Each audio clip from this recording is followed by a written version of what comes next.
Orientação Espírita, o seu canal de espiritismo no YouTube, esclarecendo e consolando através dos princípios espíritas.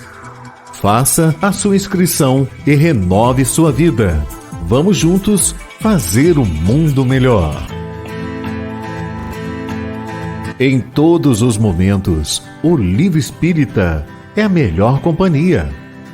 Comprando em marcosdemario.com, você apoia a manutenção do canal Orientação Espírita.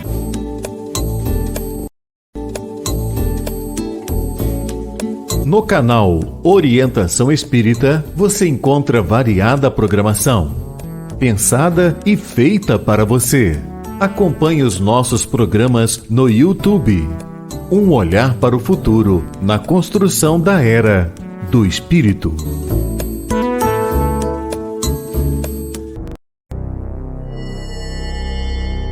Tem início mais uma edição de Ante os Novos Tempos. Um olhar voltado para a humanidade, através das revelações dos Espíritos, na mensagem consoladora e esclarecedora do Espiritismo. Fique agora na companhia de Marcos Demário. Olá, iniciamos mais um Ante os Novos Tempos. É um prazer estar com você para estudarmos o Espiritismo, conhecê-lo com profundidade e a aplicação dos seus princípios na vida. Hoje nós temos as perguntas e respostas que são feitas pelos nossos telespectadores. Na sequência, nós teremos Orson Peter Carrara trazendo o Tarsilo Rangel para conversar sobre a mediunidade nas crianças e também a mediunidade descontrolada. Na sequência, na Poesia Espírita, nós vamos trabalhar Antologia dos Imortais, um novo livro na psicografia de Francisco Cândido Xavier. O vídeo do Para Viver Melhor vai trazer o tema Fazer o Bem e Viver a Paz. E no encerramento do programa, você já vai ficar aí esperando, nós temos o Entendendo com o Espiritismo, que vai abordar o tema Amai os vossos inimigos. Tudo isso a partir de agora, nesta edição de Ante os Novos Tempos. Perguntando e aprendendo. Perguntando e aprendendo é aquele quadro que, na verdade, é feito por você. Porque é você que nos acompanha, que nos assiste, que faz a participação e envia, então, as suas dúvidas. Faz a sua pergunta. Para isso, nós temos os canais de comunicação que já estão aí na tela para que você possa anotar e enviar então a sua pergunta. E fazemos sempre aquele convite. Não fique com dúvida. Você quer saber o que o Espiritismo pensa sobre este ou aquele tema? Você tem uma dúvida na aplicação do Espiritismo às diversas questões da vida? Então envie a sua pergunta e participe aqui do nosso quadro do Perguntando e Aprendendo. E nós vamos começar hoje com a pergunta do Jorge Ramos, que é da cidade do Rio de Janeiro.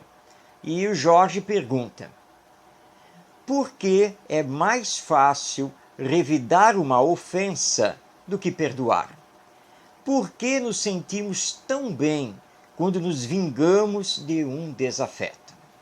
Bem, o Espiritismo, ao estudar esta questão, nos mostra que o grande problema que todos nós, seres humanos, espíritos reencarnados, enfrentamos no atual estágio evolutivo do planeta Terra, portanto, da humanidade, é o egoísmo.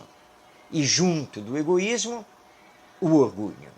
É por isso que temos tanta dificuldade em perdoar ou pedir perdão.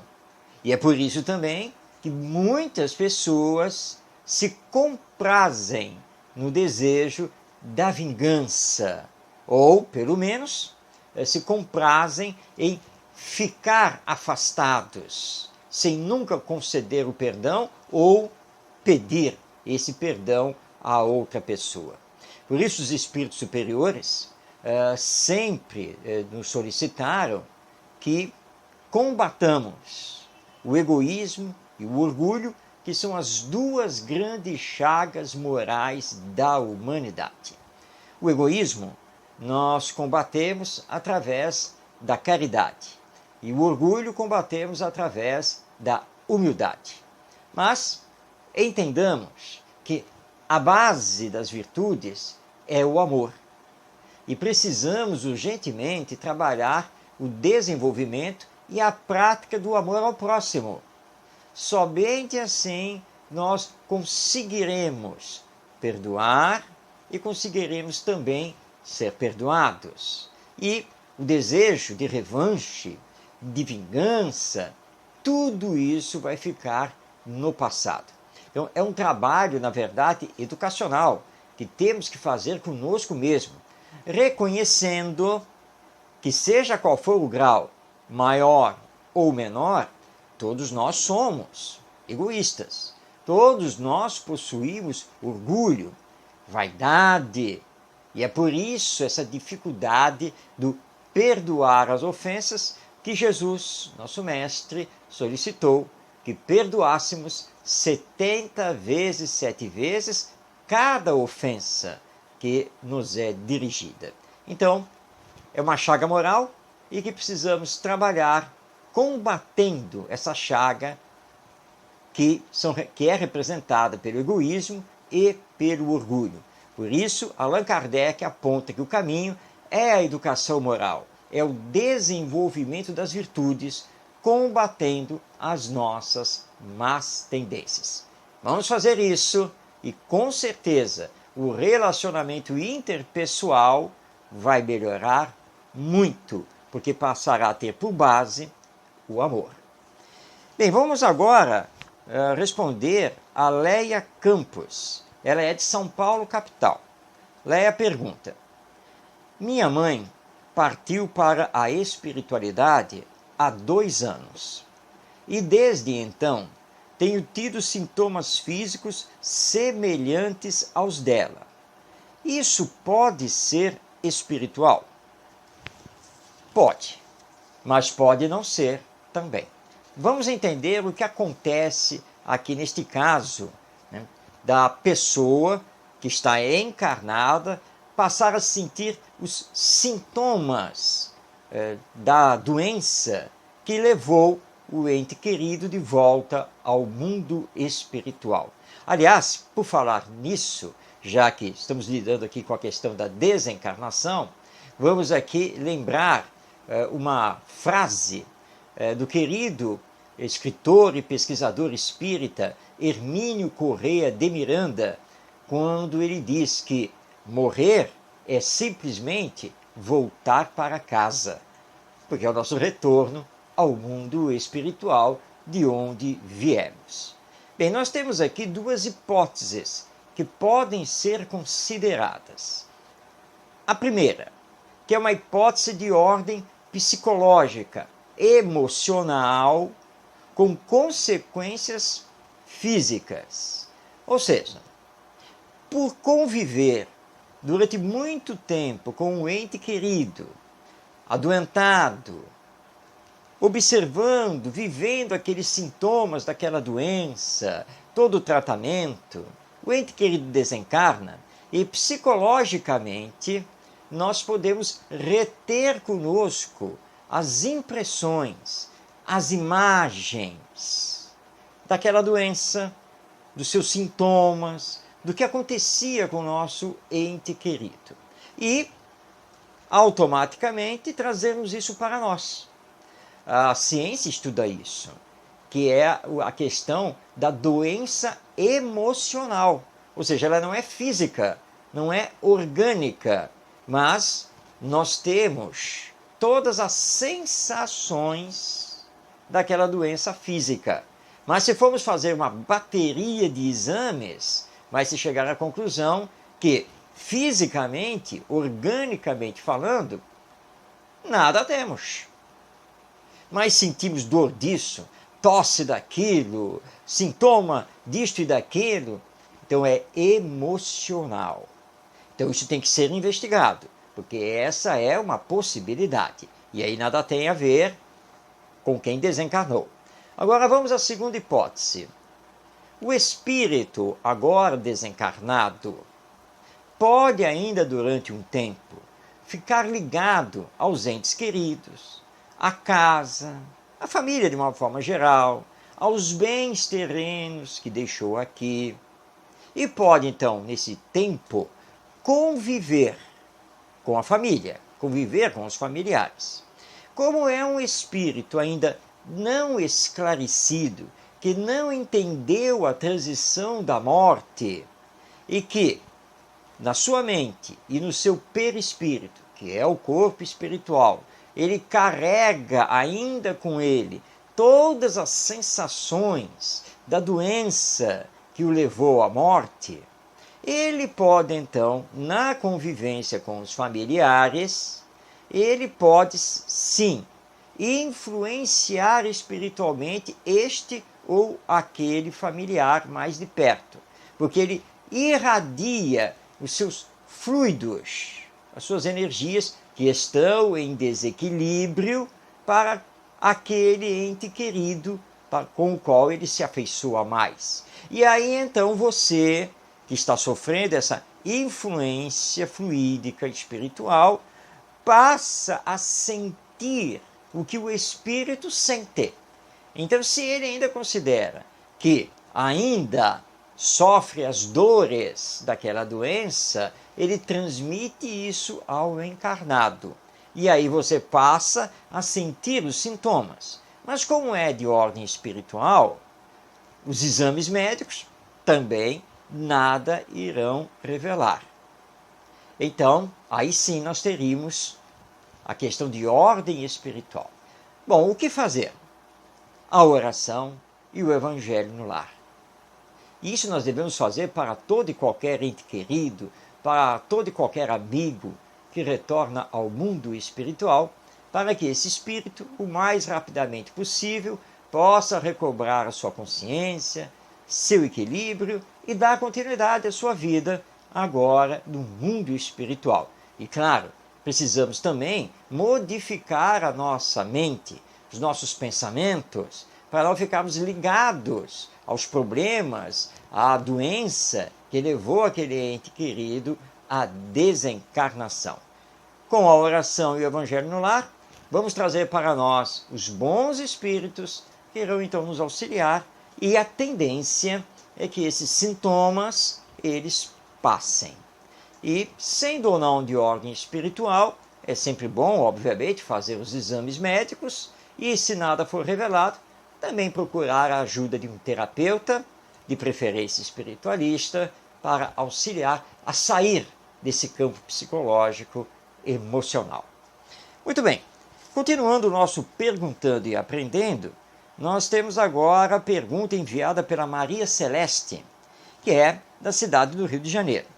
Ela pergunta: como alguns profetas judeus puderam falar com tanta antecedência sobre os martírios que o Messias iria sofrer e, de fato, sofreu?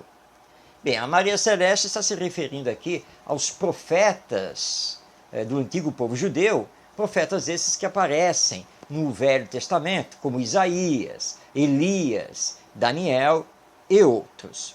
Alguns desses profetas, alguns antecedendo de 700 anos, 500 anos a vinda de Jesus, profetizaram a vinda do Messias.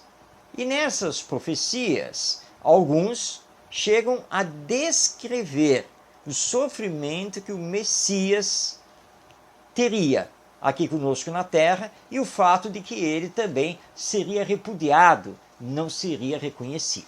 Bem, a pergunta é: como pode? Como esses profetas puderam ter essa visão do que aconteceria num futuro que ainda estava muito distante?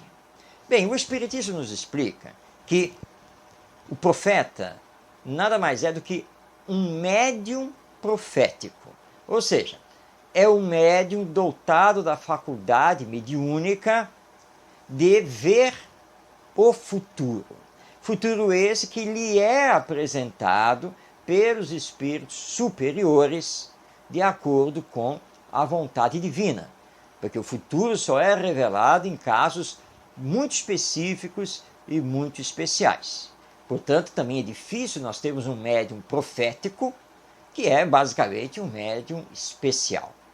Bem, entendamos que o planejamento para a vinda de Jesus à Terra, em corpo encarnado, é um planejamento que antecedeu de muito, mas muito tempo a sua vinda. Então, a reencarnação desses profetas e de vários outros personagens, preparando o terreno, a vinda do Messias, nos mostra que esse planejamento talvez tenha acontecido séculos antes. Por isso, então, ele pôde ser anunciado por esses médiuns, que os judeus chamavam de profetas. Eles tinham essa visão. Agora, lembrando que nenhum deles detalha pormenores da vida do Messias, nenhum deles detalha os pormenores dos sofrimentos. Todos eles falam de uma forma geral, mas com bastante acerto, do que aconteceria com o Messias e que de fato aconteceu, que é o nosso Mestre Jesus. Deus nos antecede. Deus sabe. Deus sabe o que nós vamos fazer. Deus nos conhece na maior intimidade. Os espíritos superiores, eles já sabem com antecedência das nossas tendências e do que possivelmente iremos escolher e iremos fazer. E Jesus vem à Terra para seguir então esse planejamento. Portanto, quando colocamos a alma imortal, a reencarnação e a mediunidade, nós conseguimos entender então como é possível prever o futuro, ou seja, ter a visão do futuro. Mas lembrando, como temos livre-arbítrio, essa visão do futuro é sempre em termos gerais, nunca particulares, porque com o livre-arbítrio nós podemos perfeitamente modificar essa previsão desse futuro. Então, os profetas judeus na antiguidade nada mais eram do que médiuns proféticos. Bem, para encerrar o nosso Perguntando e Aprendendo, nós agora recebemos a pergunta que vem lá de Belo Horizonte, Minas Gerais, e foi formulada pela Vera Lúcia. Como entender a pessoa que possui boa oratória, estuda a doutrina, tem mediunidade, mas não se fixa em nenhuma instituição espírita? De fato, Vera, isso acontece. E acontece muito mais do que nós imaginamos. É aquela pessoa que, quando conta a sua história, nós vamos descobrir que ela já frequentou meia dúzia de centros espíritas, no mínimo, aí durante a sua existência. E de repente está até atuando em 2 ou 3 ao mesmo tempo, mas em nenhuma ela de fato se fixa.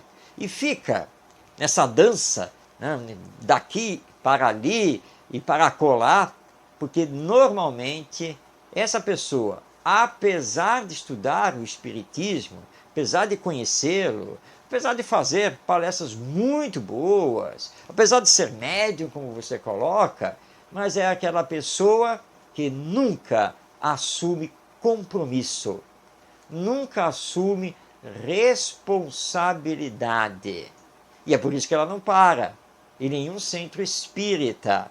E também, normalmente, é aquela pessoa que sempre acaba entrando em choque com este ou aquele dirigente do centro espírita, porque é a pessoa que quer ter liberdade para atuar. Mas toda liberdade tem que ser acompanhada pela responsabilidade. E todo centro espírita possui e deve possuir organização, roteiros para suas atividades, que obviamente seus trabalhadores voluntários devem obedecer. Então o que acontece com esse tipo de pessoa é que ela, se achando acima desses roteiros, dessas organizações, não acatando as diretrizes da direção do centro espírita, acaba então saindo daquele centro espírita e indo atuar no outro, e depois vai no outro, e depois vai para o outro. Normalmente esse tipo de pessoa se perde. Acaba entrando por um processo obsessivo, acaba se perdendo da própria doutrina espírita.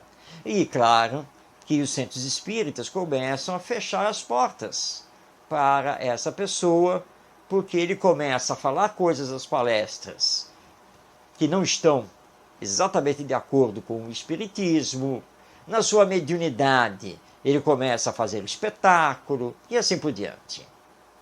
Para essas pessoas, o que nós temos que fazer é orar por elas, e se formos abrir o espaço para que ela atue na nossa casa espírita, tem que ser com limites, tem que ser sob controle. Se ela não aceitar, bom, que ela continue então a sua caminhada, assumindo as consequências do seu comportamento e das suas atitudes. E tudo isso nos mostra que não basta ter conhecimento da doutrina espírita, é preciso se transformar com esse conhecimento, porque muitas pessoas estão na doutrina espírita, mas a doutrina espírita está nelas, realizando a sua transformação moral? É essa a grave pergunta que devemos fazer a nós mesmos.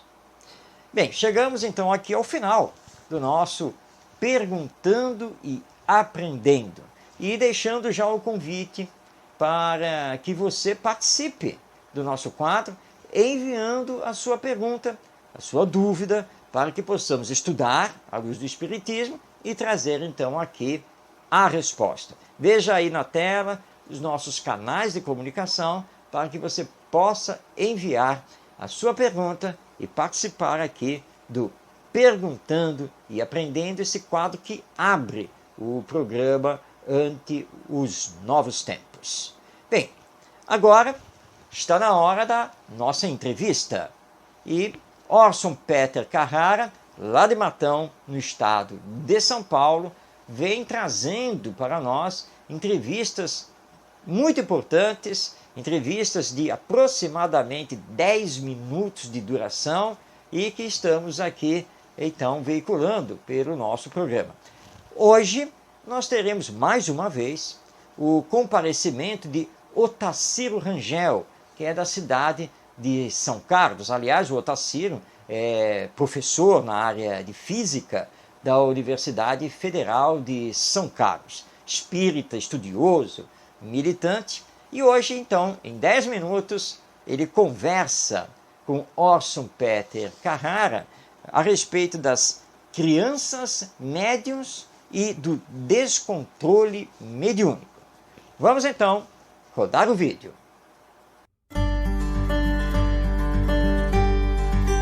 Conversando sobre Espiritismo.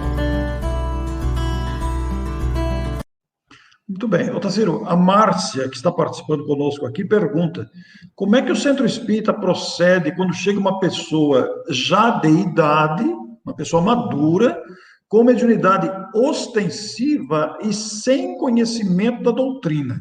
E eu vou aproveitar, acrescentar na pergunta aqui mais 2 itens, assim se aproveita responder os 3, né?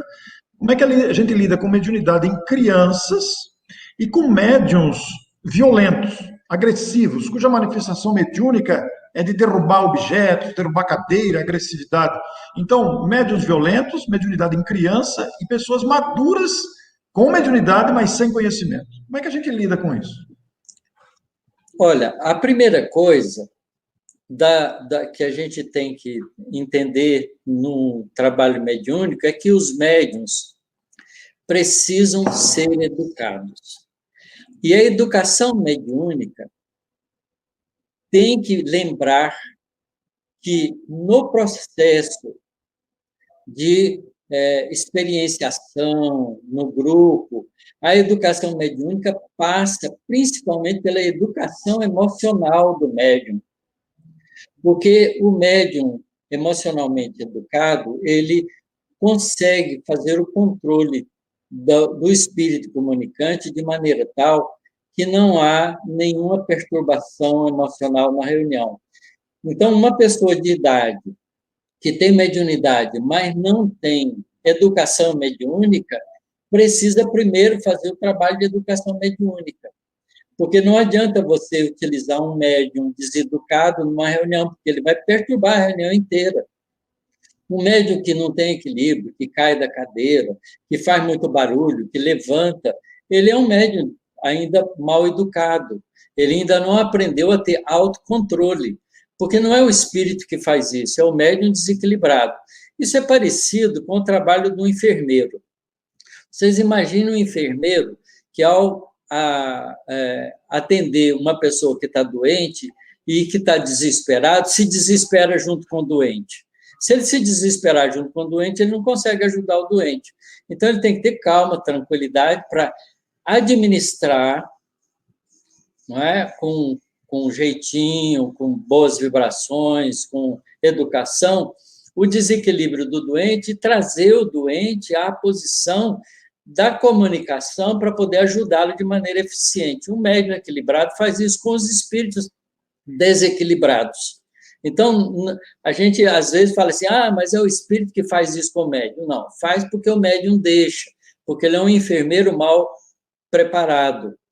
Porque o médium, na comunicação com espíritos que estão ainda em desespero, em perturbação, tem que agir como um enfermeiro amoroso, mais firme, que sabe exatamente o que precisa fazer para que o espírito seja devidamente auxiliado. Então, essa contenção do espírito é feita pelo equilíbrio emocional do médium. Se o médium não tem esse equilíbrio emocional, não tem esse treinamento, ele vai deixar o espírito jogar no chão, derrubar, cair da cadeira, bater na mesa, fazer um escarcéu. E nada disso é necessário, porque o médium equilibrado, ele segura isso. O Chico Xavier é um médium equilibrado, os espíritos necessitados se comunicavam através dele e não tinha escândalo nenhum, não tinha distúrbio nenhum. Quem trabalha com educação mediúnica, eu tive a experiência de fazer parte de grupos de educação mediúnica durante muitos anos da minha vida. E nós tivemos todo esse tipo de experiência de médiuns que chegavam, né, que entravam no grupo mediúnico, tinha esse desequilíbrio, e ele não se comportava bem na reunião mediúnica, deixando, às vezes, o espírito até julgar o médium no chão. Então, o que a gente fazia é, um médium que tem esse tipo de problema precisa aprender a doutrina espírita. Então, ele tem que fazer parte de um grupo mediúnico que tem 40 minutos de estudo e 15 minutos de prática mediúnica. À medida que o grupo vai se equilibrando, você vai aumentando o tempo de recurso mediúnico, de parte mediúnica da reunião, porque primeiro ele precisa estudar para aprender. Então, ele tem que fazer uma parte de uma reunião híbrida, nesse caso, até se equilibrar. Depois que está equilibrado, né, pode até fazer parte de um grupo de mediunidade que tem o trabalho de desobsessão, porque ele já tem equilíbrio para isso. Nós tivemos várias experiências com pessoas com dificuldades assim, e elas terminaram bem, porque aceitavam a orientação, se esforçavam de sua parte e se educaram, né? E puderam fazer um trabalho digno, com equilíbrio, sem maiores problemas. O caso de criança já é mais complicado, porque a criança ela não tem ainda um entendimento maior. Então, no caso da criança, ela precisa ser realmente bem assistida para evitar que ela tenha manifestações mediúnicas na infância. e ela tem que passar por um processo de educação, e aí evangelização infantil, a evangelização dentro do lar, com o culto do evangelho no lar, vai ajudando a criança a ir formando esses conceitos. Na adolescência, ele já tem um pouco de controle sobre si mesmo, então ele pode desenvolver e praticar mediunidade em grupos que tem uma condução segura. Bom, a gente não pode esquecer que Allan Kardec utilizou para a consolidação e a codificação da doutrina espírita de médiuns adolescentes, né?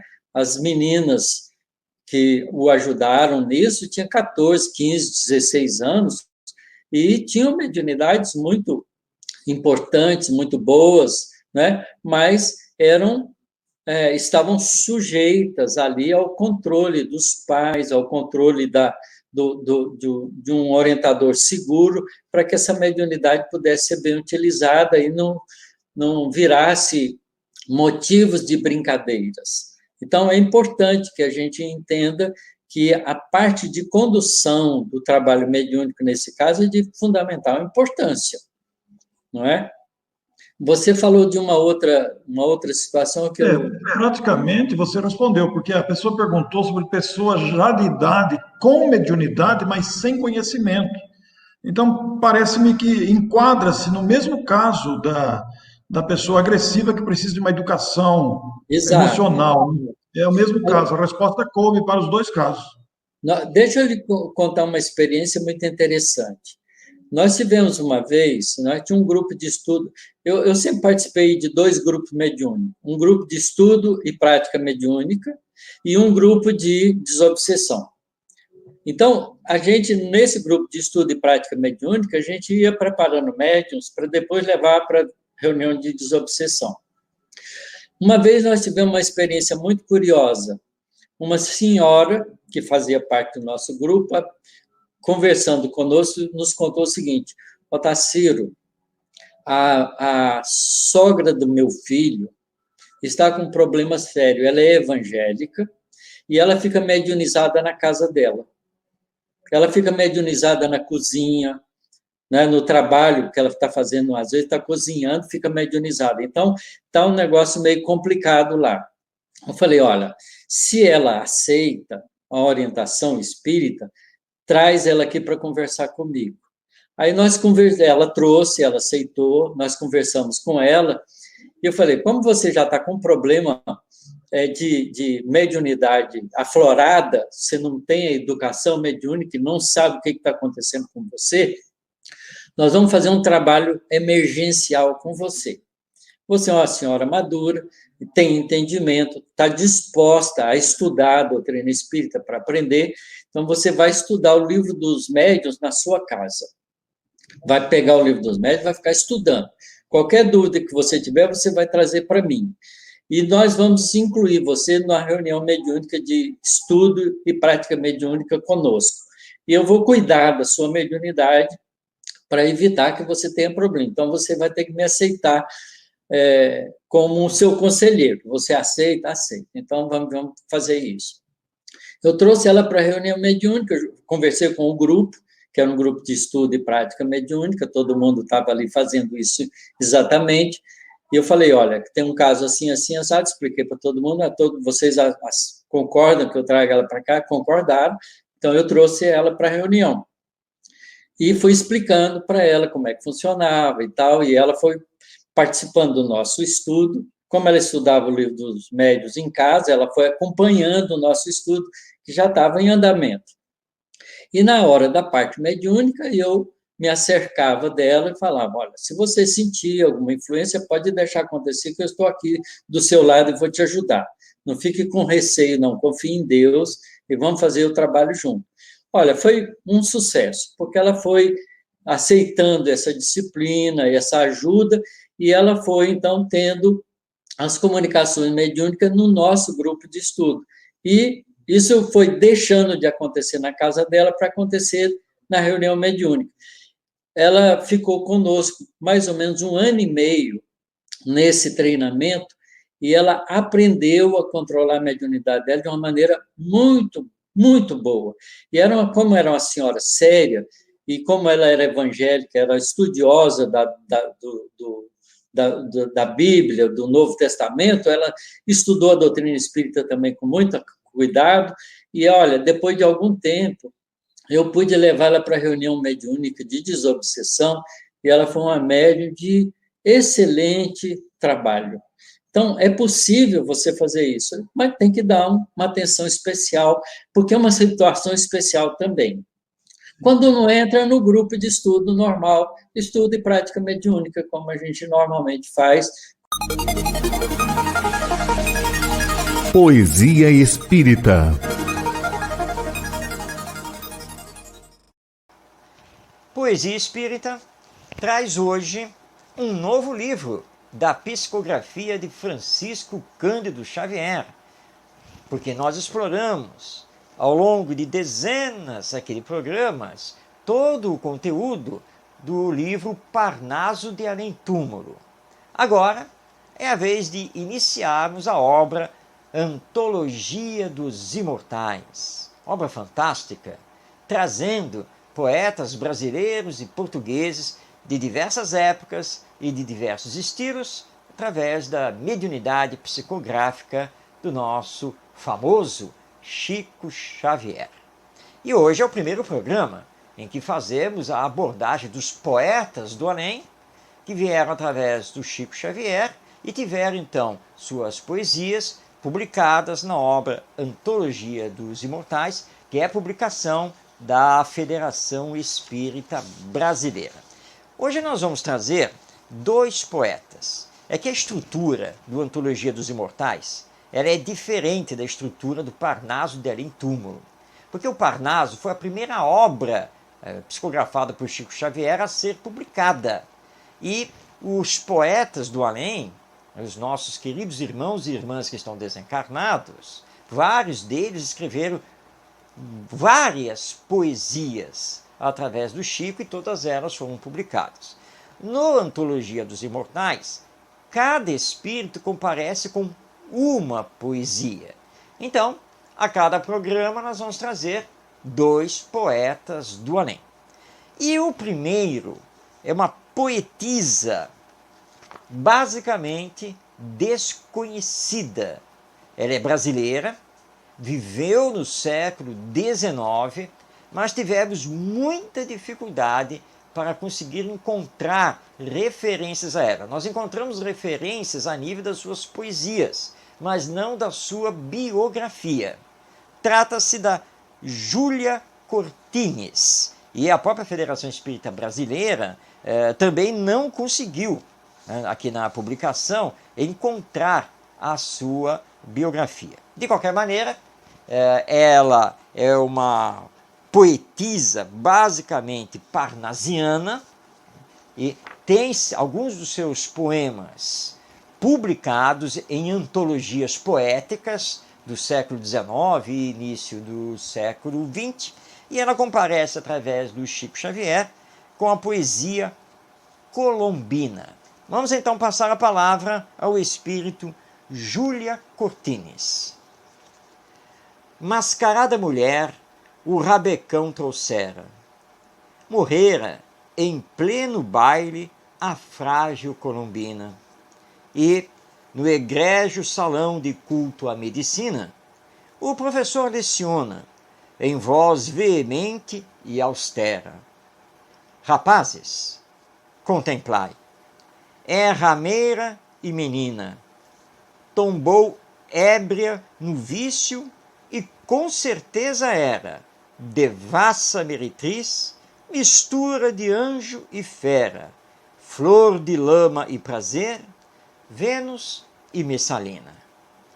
Em seguida, a cortar, rompe a seda sem custo. Desnuda-lhe, solene, a alva pele do busto. Afasta, indiferente, as flores de rendilha. No entanto, ao descobrir-lhe a face triste e bela, o mestre cambaleia e chora junto dela. Encontrara na morta a sua própria filha. Eis então o soneto Colombina de Júlia Cortines. Grande lição para todos nós. Temos que tomar cuidado com as aparências, cuidado com os julgamentos que tecemos e precisamos saber dos nossos entes queridos para não ter o choque que este mestre em medicina teve ao descobrir que o cadáver, na verdade, era da sua filha. Pois bem, ainda no Antologia dos Imortais, nós vamos passar agora a palavra ao poeta Rodrigues de Abreu. Rodrigues de Abreu já compareceu aqui no programa, porque ele também tem poemas publicados no Parnaso de Além Túmulo. Mas vamos situá-lo. Rodrigues de Abreu foi poeta, teatrólogo, educador. Escreveu nos principais jornais e revistas do país. Ele nasceu em Piracicaba, no estado de São Paulo, completou seus estudos e iniciou sua jornada profissional em São Paulo, capital, e depois da capital paulista, ele passa a ser professor e vai voltar ao interior do estado de São Paulo, onde desencarna na cidade de Bauru. Ele viveu entre setembro de 1897 e Bauru, tendo desencarnado em novembro de 1927. Rodrigues de Abreu escreveu o poema Ela, através do nosso Chico Xavier, está publicado no Antologia dos Imortais. Vamos então passar a palavra a Rodrigues de Abreu. Onde ela passa qual estrela, célere e luminosa, varrendo a escuridão da vida humana, o carvão da miséria faz-se bendito lume, atraindo as mãos frias de velhos e crianças que soluçam na sombra.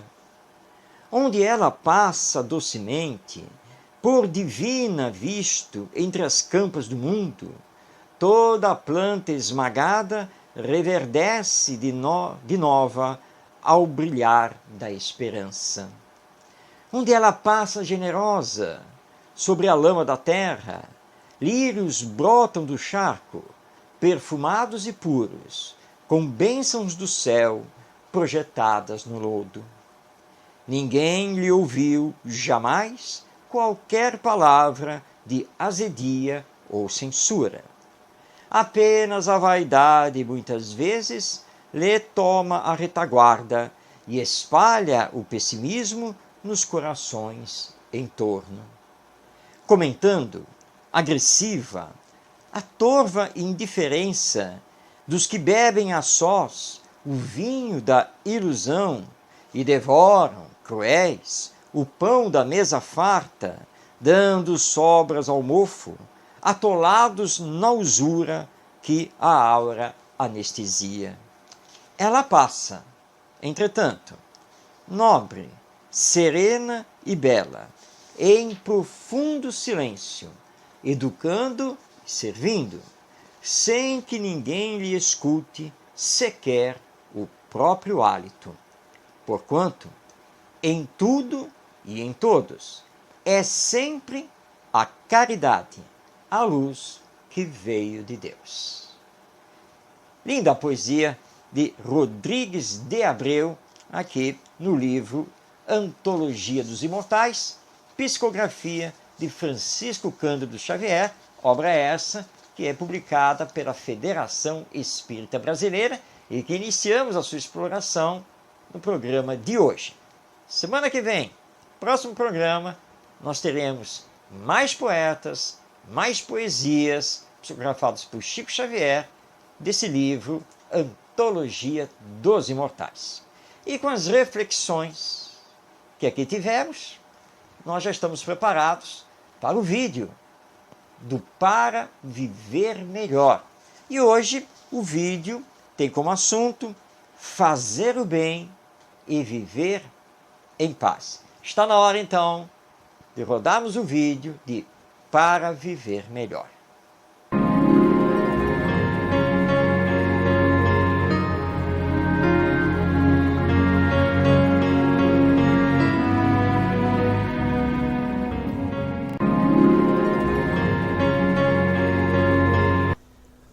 uma das virtudes mais importantes é a bondade, ainda mais nesses momentos conturbados de violência que estamos vivendo. Assistimos a tantos atos de agressão e de desrespeito que muitos de nós estamos começando a ficar insensíveis e até acreditando que ser bom neste mundo é praticamente impossível. Temos que tomar cuidado com as aparências, que enganam, pois o bem deve ser mais forte que o mal, assinalando uma nova etapa evolutiva da sociedade humana. Para sermos bons, é necessário colocar em ação o ensino de Jesus. Se alguém te bater na face direita, oferece a face esquerda. Uma boa maneira de retribuir o mal com o bem é orando pelo nosso algoz. Também podemos refrear o impulso de revidar na mesma moeda. Compreender e não colocar mais lenha na fogueira. Ajude, perdoe e passe. Se você gostou desta mensagem, compartilhe.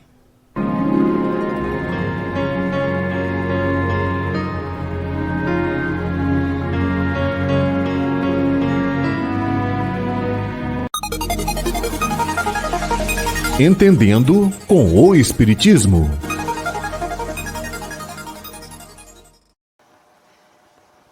O tema de hoje, de Entendendo com o Espiritismo, ele já tem mais de 2000 anos, mas ainda é motivo de controvérsias, ainda é motivo de discussões e variadas interpretações.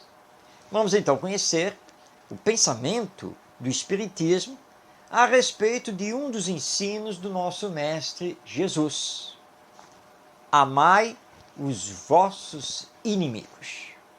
E muitas pessoas não conseguem entender como que Jesus faz esse pedido a nós, seres humanos. Como seria possível amar um inimigo?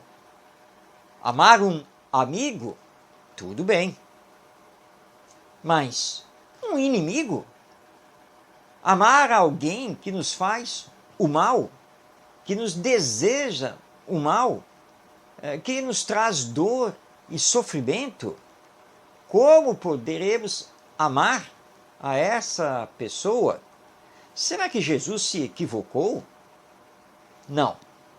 Jesus, como Espírito perfeito, como governador espiritual do nosso planeta, jamais poderia se equivocar. Então, vamos procurar entender como podemos colocar em prática o amor a um inimigo. Ele reforçou esse ensino ao nos dizer que se alguém nos bate numa face, devemos oferecer a outra face a esse alguém. E Jesus, na verdade, estava querendo dizer o seguinte: se alguém nos fizer o mal, devemos dar a esse alguém o bem, que é a outra face, é o outro lado. Ou seja, não retribuir o mal com o mal, mas sim retribuir com o bem. Porque aquele que faz o mal é um necessitado do bem.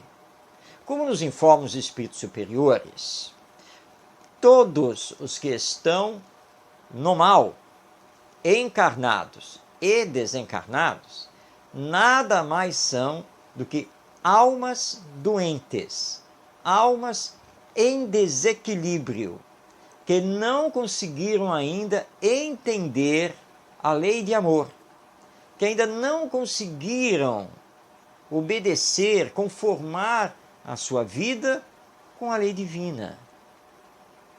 E então, revoltados, carregam ódios, desejos de vingança, são infelizes e não querem ver a felicidade nos outros. E por isso, então, praticam o mal, iludidos de que com isso eles possuem todo o poder, que são inclusive até maiores do que Jesus e mesmo do que Deus, e que o mal poderia acabar com o bem. Mas isso não é verdade. É um grande equívoco da parte deles, que utilizam da violência para poder subjugar os outros. Mas o amor, que é a base da vida, e o bem, que emana do amor, sempre serão vencedores.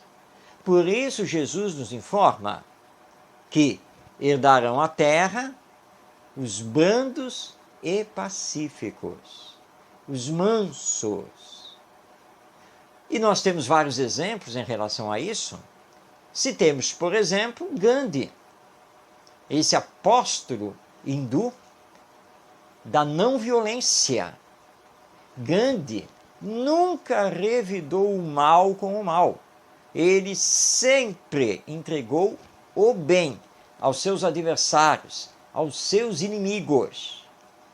Enfrentou tudo.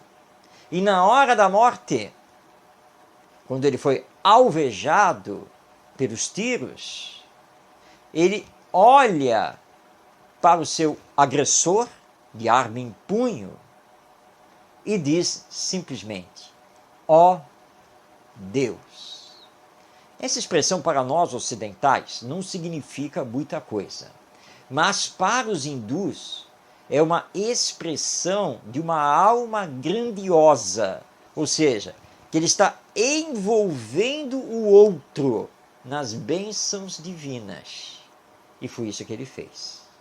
Seguindo o exemplo de Jesus, que lá na cruz, antes de expirar e retornar ao mundo espiritual, ele olha para a multidão, olha para os seus algozes e simplesmente diz: Pai, perdoai-os, eles não sabem o que fazem. E Jesus poderia perfeitamente ter evitado todo aquele acontecimento, mas ele se entregou para a nossa salvação. E no último ato, ele utiliza de uma expressão pacificadora. Como Albert Schweitzer, por exemplo, que viveu entre os séculos XIX e XX, e que enfrentou as duas grandes guerras mundiais, ajudando o povo africano e lançando para o mundo a filosofia da reverência pela vida, tendo por base o amor.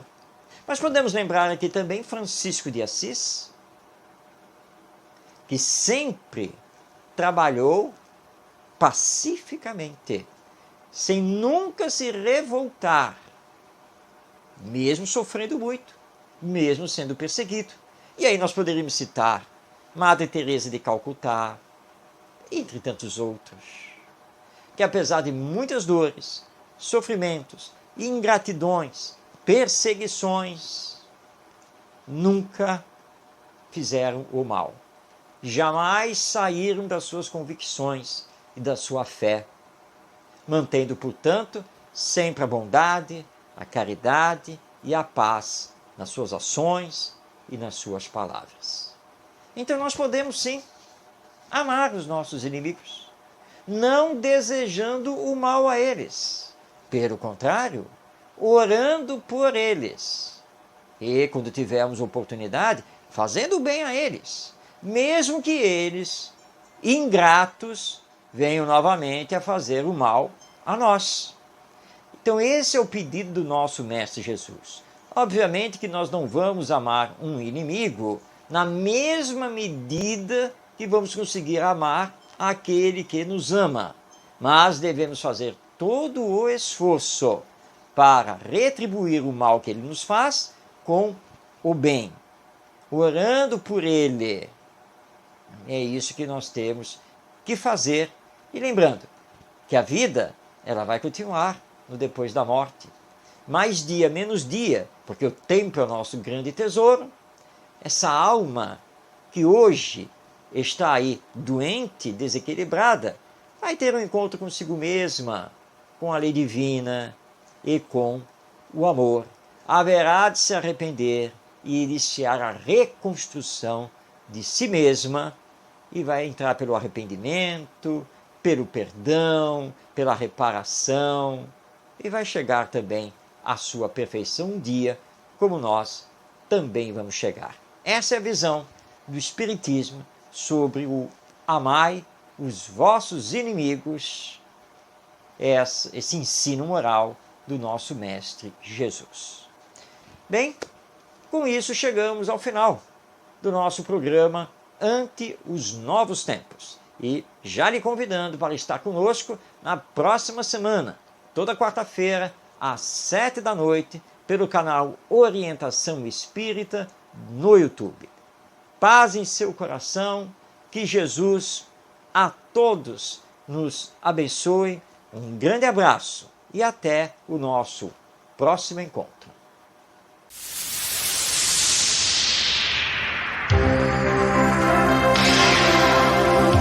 Um olhar voltado para o futuro da humanidade. As revelações dos Espíritos. A mensagem consoladora e esclarecedora do Espiritismo. Este é o programa Ante os Novos Tempos. Produção e apresentação, Marcos de Mário. Orientação Espírita, o seu canal de espiritismo no YouTube, esclarecendo e consolando através dos princípios espíritas. Faça a sua inscrição e renove sua vida. Vamos juntos fazer um mundo melhor.